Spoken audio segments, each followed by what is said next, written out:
Now, you have completed the first year of the first session of our term here. How do you think it went? I think it was very successful. I really do. I think the budgets that we passed, the 2/3 budget, in other words, it was a bipartisan budgets that all were. That's amazing.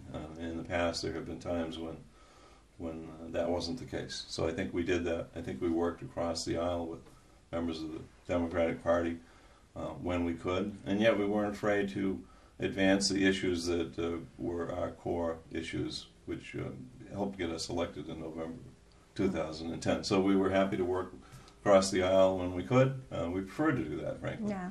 But we were not afraid to do what we felt we needed to do for the citizens of Maine, even if we did it alone. Yeah, but and we had a lot of freshmen this year. You know, did that impact how things went at all for you? Was that how was that to get everybody on board or get them at least trained even? Well, I think we have a fairly good training program, although it's only a few days before session. Right. But out of the 78 members of my caucus, 39 of them were freshmen. But that means that 39 of them were veterans like yourself who knew the ropes. And when we were assigning committee assignments, we obviously tried to pair a couple of freshmen with a couple of veterans so that they could, that's the best way to learn the process is from members of your caucus who have done this all before. Yeah. So the freshmen brought new and fresh ideas, and that is absolutely wonderful, and they also learned the process. I'm so proud of the way they learned the process. And I thought it was amazing. Like legislators. Yeah, right. I really, seriously thought it was an amazing group. I really was impressed with their ideas, their thoughts, their ability to communicate, their willingness to communicate aggressively if they have to. But and even on the Appropriations Committee, we had 2 or 3 freshmen on that, and they were great. Yeah. You know, they really were a high caliber, I think, of legislators in general are pretty high caliber people because they got elected from their community of 7,000 or 8,000 people to come to Augusta. They have come with, for the most part, good personal skills and speaking ability and good thought process to deal with the issues. Otherwise, somebody else would be there in their seat. Yeah, right. That's a good way to think of it. What do you think of some of the best accomplishments in your first year? I think obviously I mentioned the budgets that were passed. I think we addressed the problem with the pensions. Right.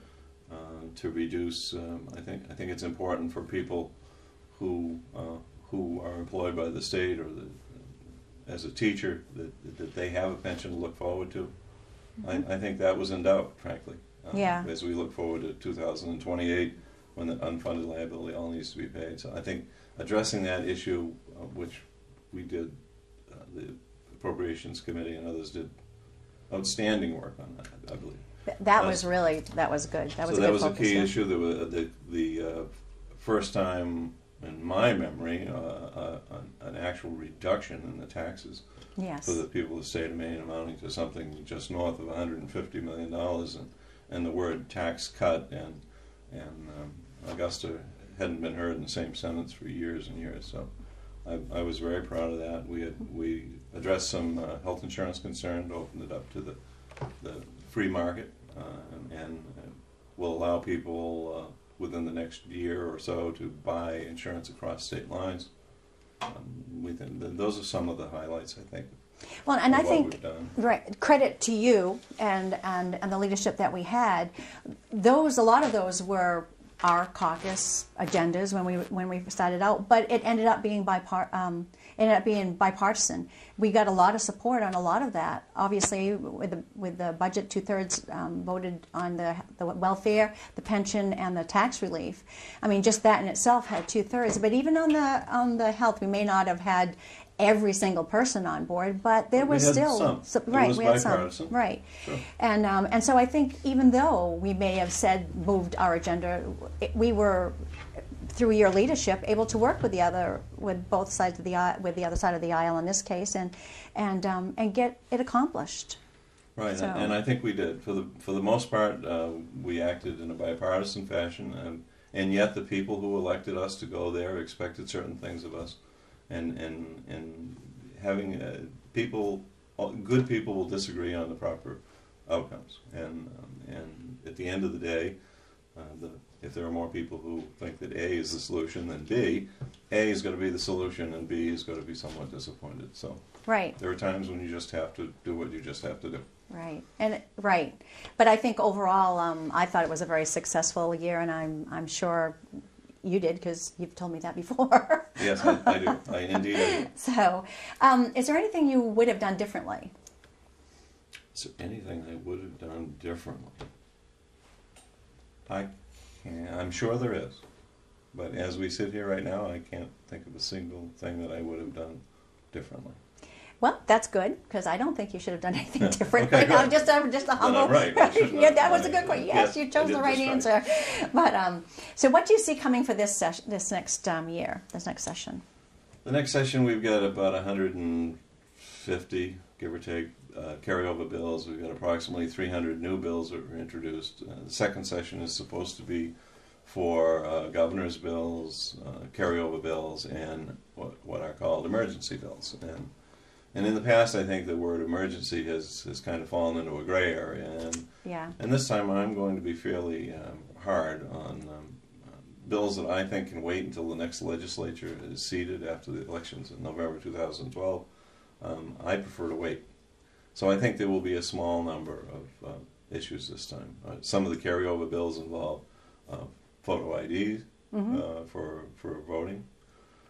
Some of them have to do with the state's fair share proposal, although at the present time that's in negotiation with the union negotiations are going on, so I don't know what the fate of that bill will be. Right.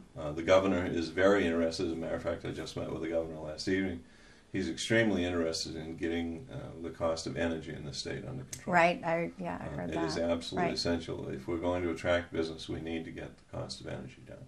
Yeah. Currently, Maine is an outlier in the cost, and if you're doing manufacturing work, it's a killer to be the highest, one of the highest states for the cost of electricity or energy. Right. So natural gas pipelines look like we're going to get some of those around the state, and energy is very important. I think that's going to be a hot topic. LERC is another one. Yeah, right. What happens to the Land Use Regulatory Commission?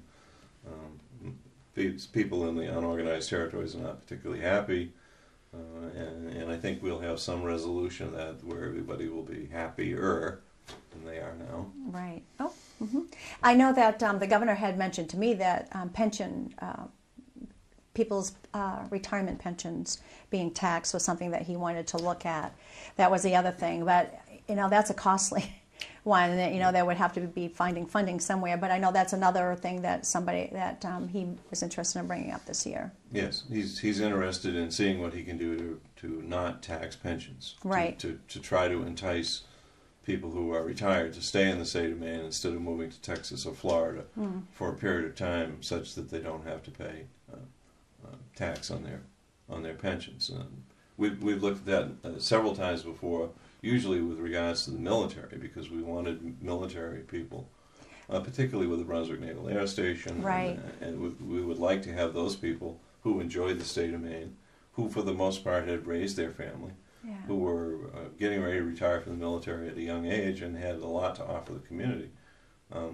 We would have liked to have them stay here, but many times and people from the Merchant Marine who just could live anywhere in the world would love to live in Maine, but can't quite see their way clear to paying all those taxes. So, right. But you're right. It's something in $90 million range to do it for everyone, I believe. Right. I know, because we had several bills when I was on the taxation committee. When people came in and it was to get military pensions, and it was millions of dollars whenever, and it just wasn't fundable at the time. So, I would hope the governor could perhaps.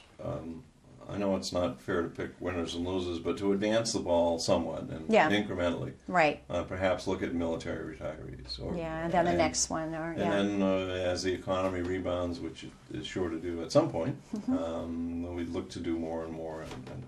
And at least it gets us started, I think. Well, I do want to, I had mentioned earlier, and I had said I do want to give you feedback, because being a member of the caucus and being that you were the leader of and the Speaker of the House, which you took care of both sides when you were dealing, as you said, the referee, you did a great job. I'm not just saying that, you really did.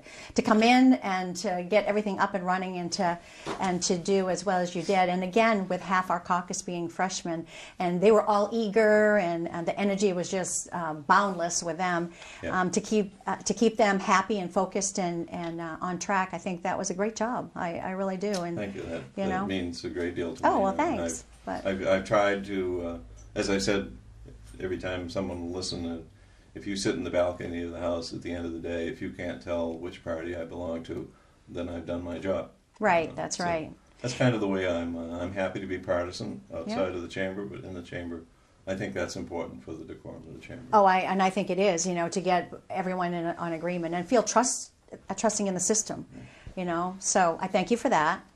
Is there anything else you'd like to add?